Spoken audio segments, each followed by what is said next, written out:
If you look at Europe at night, the coastlines are practically glowing. From Rome to Amsterdam to Copenhagen, Europeans love to build massive, wealthy cities right on the ocean.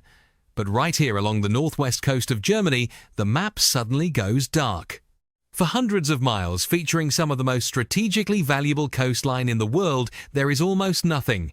No sprawling cities, no massive skylines, just empty space.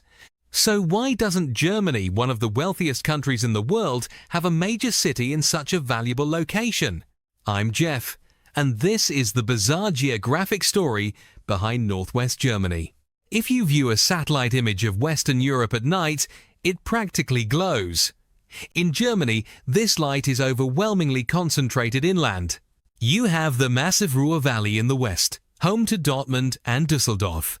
Further north, you have the glowing beacons of Bremen and, of course, Hamburg, Germany's second largest city and one of the busiest ports in all of Europe. But look closely at where Hamburg actually is. It's not on the ocean. It sits safely tucked away about 65 miles inland, straddling the Elbe River. When you trace that river out to where it finally meets the open North Sea, the map goes dark.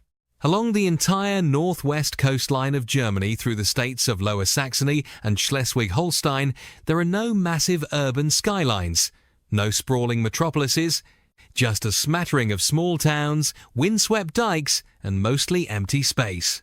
So what is it about this specific physical geography that actively repels human settlement? To answer that, you have to stand on the coastline and look out at the water. Except, depending on when you arrive, there might not be any water there at all. Welcome to the Wattenmeer, the Wadden Sea. This is the largest unbroken system of intertidal sand and mud flats in the entire world, stretching for hundreds of miles from the Netherlands all the way up to Denmark. This coastline doesn't end abruptly at a sandy beach or a rocky cliff. Instead, it fades away into a murky, muddy transition zone. Twice a day, the tide goes out, and the North Sea quite literally walks away from the continent. The water retreats for miles, exposing a vast alien landscape of glistening grey mud, shallow tidal creeks, and shifting sandbanks. It feels desolate and incredibly exposed. When the wind howls across the flats, and it's almost always howling here, the tall, tough marsh grasses bend flat against the earth. It looks peaceful, almost serene in a harsh sort of way. You can walk out onto the seabed for miles without ever getting your knees wet. But this serene landscape hides a geographic trap. Because when the tide comes back in, it doesn't just fill a basin, it rushes over the flatlands with terrifying speed. If you want to build a major city, you need bedrock, a solid, stable foundation to support the immense crushing weight of stone, concrete, and steel. The northwest coast of Germany has absolutely none of that. Instead, the ground here is entirely made up of post-glacial sediment, a mix of soft clay, loose sand, and deep spongy peat bogs. Trying to build a massive coastal metropolis here is the equivalent of trying to build a skyscraper on top of a wet sponge. The land is soft, sinking, and entirely at the mercy of the water that surrounds it. But a sinking foundation is only half the problem. The other half is the North Sea itself. The North Sea is not like the vast, deep expanses of the Atlantic or the Pacific. It's incredibly shallow, essentially a flooded continental shelf, and its physical shape is a geographic nightmare for Germany's northwest coast. The sea forms a giant funnel, wide in the north between Scotland and Norway, and incredibly narrow in the south at the English Channel. When a severe winter storm blows in from the Atlantic, it pushes millions of tons of water into this funnel. The water has nowhere to go but up. It gets driven violently eastward directly into the German Bight, the curved right-angle corner of the coastline we're looking at today. This creates a phenomenon known as a Sturmflut, a storm surge.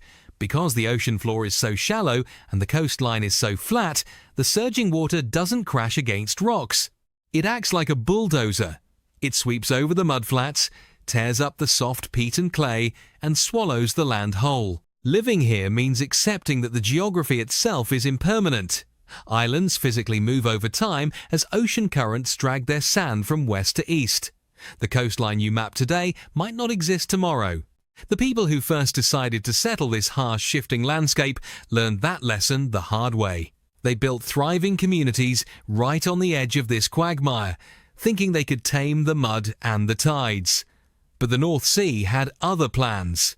The 15th of January 1362. A massive hurricane-force depression stalls over the North Sea, pushing an unimaginable wall of water into that geographic funnel. As the storm surge slams into the German coastline, it doesn't just flood the land, it obliterates it. This event came to be known as the Grote Mandranki, the Great Drowning of Men.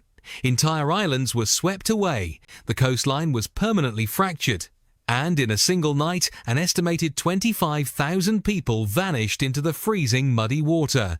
Long before the ocean took the land back, a fiercely independent group of people had to figure out how to live on it: the Frisians. Arriving around 2,000 years ago, they looked at this barren, flooded mudscape and decided to call it home. The Roman writer Pliny the Elder described them as a miserable amphibious people, like sailors on ships when the tide came in and shipwrecked castaways when the tide went out. With no solid ground, they survived by hand-building massive artificial hills called wharften, using nothing but mud, clay and animal dung. But by the Middle Ages, the population was booming. The artificial mounds weren't big enough anymore, so the Frisians built their first ring dikes, walls of earth meant to hold the sea back entirely.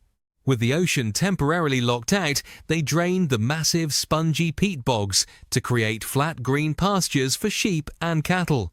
It seemed like an engineering miracle, but there's a hidden danger in peat. When you drain the water out of a peat bog, the soil dries up, compacts, and actually sinks. Without realizing it, by turning swamps into farmland, the coastal settlers were lowering their own elevation. They were pushing their homes below sea level. Nowhere was this hubris more evident than the city of Rungholt. Situated on the island of Strand, Rungholt was the crown jewel of the North Frisian coast.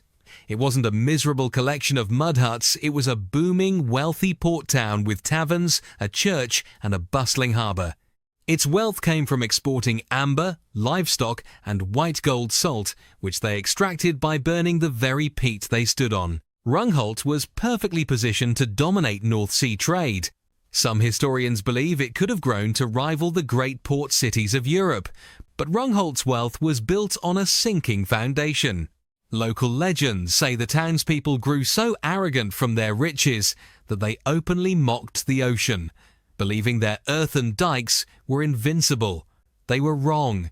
When the Grote Mandranki hit in 1362, the storm surge easily overtopped the sinking dikes. The water poured into the depressed peatlands, instantly turning the soil into liquid mush. Rungholt didn't just flood the earth, beneath it dissolved. The entire city, along with thousands of its residents, was violently ripped out to sea. Rungholt became known as the Atlantis of the North Sea. For centuries, people thought it was just a myth until the 1920s, when the shifting mudflats of the Wadden Sea briefly parted to reveal the drowned foundations of its streets and wells. The destruction of Rungholt sent a terrifying message. The German coastline was simply too dangerous to build a major city on. You can't invest massive amounts of capital and infrastructure in a place where the map can literally be redrawn overnight. So where did the wealth and the people go? Inland. This geographic reality paved the way for the rise of Hamburg. Founded centuries earlier by Charlemagne, Hamburg sits roughly 65 miles inland from the chaotic coast, safely nestled up the Elbe River. From a geographic standpoint, Hamburg basks in compromise. The Elbe is wide and deep enough to allow massive ocean-going vessels to sail right into the city's heart. But because it sits so far inland, the surrounding landmass absorbs the destructive energy of North Sea storm surges before they can reach the city centre. Hamburg offered everything the doomed coastal towns couldn't. A deep harbour, connection to the interior of Europe, and most importantly, a solid foundation that wasn't actively sinking into the ocean. Hamburg exploded in wealth and power, becoming a leading member of the Hanseatic League and the dominant economic engine of northern Germany. The coast was largely abandoned to fishermen and sheep, but this raises a glaring question. Germany isn't the only country bordering this shallow, violent stretch of the North Sea. Just next door, the Netherlands shares the exact same geography, the same sinking peat bogs, the same shallow mudflats, the same horrific storm surges. Yet the Dutch didn't retreat inland. They built Amsterdam, Rotterdam and The Hague right on the water, turning their precarious coastline into an economic superpower. So why did the Dutch successfully conquer the North Sea while the Germans essentially surrendered to it? Geographic necessity. The Dutch didn't conquer the North Sea just because they wanted to. They did it because they had to. The Netherlands is essentially one giant river delta where the Rhine, Meuse and Scheldt rivers empty into the ocean. Almost the entire country is a low-lying floodplain. If the early Dutch settlers had decided to retreat inland to find higher, solid ground, they would have literally walked out of their own country and into modern-day Germany or France. For the Dutch, it was a binary choice: fight the ocean or cease to exist. But for the Germans living along the northwest coast, there was a third option. They had an inland to retreat to. Unlike the Netherlands, the historic German states had massive territorial depth, access to higher elevations, solid bedrock, and vast resource-rich hinterlands just a few dozen miles away. There was absolutely no economic incentive to spend unimaginable fortunes trying to hold back the violent North Sea when you could simply move upriver. And the rivers are the true secret to understanding this dark spot on the map. Germany is blessed with a network of massive, deep, navigable rivers that flow directly into the North Sea: the Ems, the Weser, and the Elbe. These rivers act like protected oceanic highways. Why risk building a multi-million-dollar port facility on the shifting, sinking mudflats of the German Bight, where a single winter storm could obliterate it? Instead, merchants realized they could simply sail their deep-water ocean vessels right past the dangerous coastline, enter the mouth of the Weser or the Elbe, and travel safely inland. This geographic workaround is why Bremen sits 37 miles inland on the Weser, and why Hamburg sits 65 miles inland on the Elbe. These cities gained all the economic benefits of being North Sea ports with exactly zero of the existential risks. But wouldn't a city directly on the northwest coast still have a massive strategic advantage? After all, a port right on the open ocean would allow German ships to bypass the incredibly narrow, easily blockaded straits between Denmark and Sweden. For centuries, the Kingdom of Denmark forced any ship entering or leaving the Baltic Sea to pay a toll. So a major city on the open North Sea coast would have solved this. But once again, the Germans found a geographic hack. Rather than building a vulnerable city on the mudflats, the newly unified German Empire decided in the late 19th century to just change the map entirely. They dug the Kiel Canal, a 6-1-mile trench straight through the base of the Jutland Peninsula, permanently linking the North Sea to the Baltic Sea. This engineering marvel completely bypassed Denmark, allowed German naval and merchant fleets to move freely between the two seas without ever braving the treacherous trip around the northern tip of Denmark, and instantly negated any lingering strategic need for a major deep water port on the empty northwest coast. There's one final reason why the German coast stayed empty while the Dutch coast thrived: politics. Massive coastal engineering building seawalls, draining bogs, maintaining dikes requires a heavily centralized government with incredibly deep pockets. The Dutch unified early around this exact goal. Water management became a foundation of their national identity and their government. Germany, on the other hand, wasn't a unified country for most of its history. It was the Holy Roman Empire, a fractured, chaotic mosaic of hundreds of tiny, bickering kingdoms, duchies, and city-states. The people living on the northwest coast, the Frisians, were fiercely independent but relatively poor. They had no central king to fund massive seawalls. And the wealthy inland cities like Hamburg certainly weren't going to pay to protect rival settlements on the coast.